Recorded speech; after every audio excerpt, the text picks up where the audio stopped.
Сөз бар, ата-энесинен эгерде баласы же кызы бир жери күйө турган болсо, дене мүчөсүнөн бир жери күйө турган болсо, ал халас болду, ата-эненин милдетинен дейт да. Жок, урматтуу мекендешим.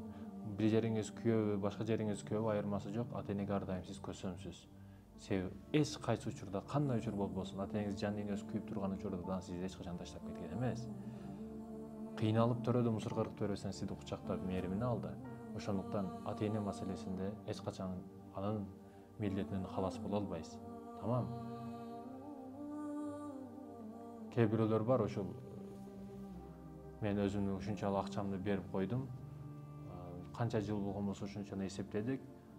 Туура келди, ошол акчаны берип койдум. Ата-энемдин милдетинен, ата-эне кароо милдетинен мен кутулдум деп ойлойт да.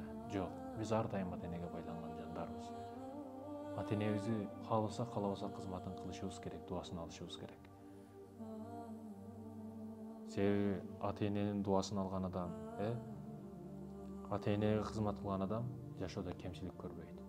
Ата-энени кордогон адам эмне кылбасын ар дайым кем боло берет бир нерсеси.